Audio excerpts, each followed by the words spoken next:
যারা যারা এই গুরুত্বপূর্ণ আপডেট ভিডিওটি দেখার জন্য ক্লিক করেছেন, ভিডিওটি দেখতে লাইক দিয়ে কন্টিনিউ করা অনুরোধ জানাচ্ছি। আসসালামু আলাইকুম বন্ধুরা, সকল ব্যাংক গ্রাহকদের জন্য একটি জরুরি নির্দেশনা দিল সরকার। এই সংক্রান্ত একটি প্রতিবেদন প্রকাশ করা হচ্ছে দ্য ডেইলি স্টার বাংলায়।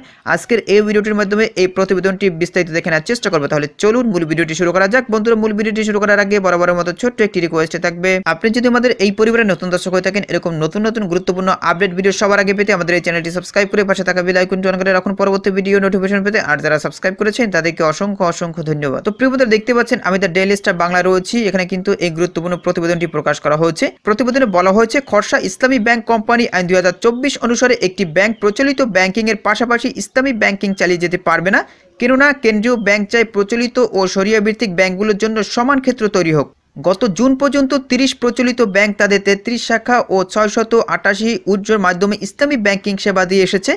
আইন কার্যকর হলে ব্যাংকগুলোকে ব্যবসার ধরন পরিবর্তন করতে হবে অথবা ইসলামী ব্যাংকিং সেবা দেওয়ার জন্য সহযোগী প্রতিষ্ঠান গঠন করতে হবে। খরসা আইন তৈরি কমিটির প্রধান বাংলাদেশ ব্যাংকের সহকারী মুখপাত্র মোহাম্মদ শাহরিয়ার সিদ্দিকী দ্য ডেইলি স্টারকে বলেন, প্রচলিত ব্যাংকগুলো যদি ইসলামী ব্যাংকিং সেবা দেয় তাহলে প্রচলিত ও শরিয়া ভিত্তিক ব্যাংকগুলোর জন্য সমান সুযোগ থাকে না। বিশ্বব্যাপী এই প্রথা চলেও কয়েকটি দেশে ইসলামী ব্যাংকিং রাখার নিয়ম আছে। প্রচলিত ও ইসলামী ব্যাংকিং এর মধ্যে মৌলিক পার্থক্য সুদ। প্রচলিত ব্যাংকগুলো সুদ দেয় বা নেয়, শরিয়া ভিত্তিক ব্যাংকগুলো মুনাফা ভাগাভাগি করে। 1983 সালে দেশে শুরু হওয়া শরিয়া ভিত্তিক ব্যাংকিং আইন বা কার্যকর দিক নির্দেশনা ছাড়াই দ্রুত জনপ্রিয় হওয়া প্রেক্ষাপটে এই খসড়া প্রয়োজনীয়তা দেখা দিয়েছে। গত জুন পর্যন্ত ব্যাংকিং খাতে মোট সম্পদের 23.65%, আমানতে 26.23% ও বিনিয়োগে 28.24% ইসলামী ব্যাংকিংয়ে। বর্তমানে শরিয়া ভিত্তিক 10টি পূর্ণাঙ্গ ব্যাংক আছে। এগুলোর মধ্যে কয়েকটি ব্যাংক সম্প্রতি বছরগুলোয় অনিয়ম ও আর্থিক কেলেঙ্কারিতে জড়িয়ে পড়েছে। তবে দায় পরিশোধ না হওয়া বা আমানত ও ঋণের মেয়াদ শেষ না হওয়া পর্যন্ত ব্যাংকগুলো অন্য ধরনের ব্যাংকিং ব্যবস্থা চালিয়ে যেতে পারবে।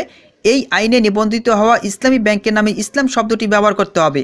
ইসলামী ব্যাংকিং সেবা দেওয়া ছাড়া অন্য উদ্দেশ্যে সহযোগী প্রতিষ্ঠান গঠন বা সহযোগী প্রতিষ্ঠানে রূপান্তরের উদ্দেশ্যে ইসলামী ব্যাংকিং প্রতিষ্ঠান বিদ্যমান প্রতিষ্ঠানের নিয়ন্ত্রণে থাকা শেয়ার কিনতে পারবে না। আইনের অধীনে কেন্দ্রীয় ব্যাংক শরিয়া উপদেষ্টা পর্ষদ গঠন করবে। যে ব্যবসায় শরিয়া অনুমতি নেই সেখানে ইসলামী ব্যাংক জড়িত হবে না।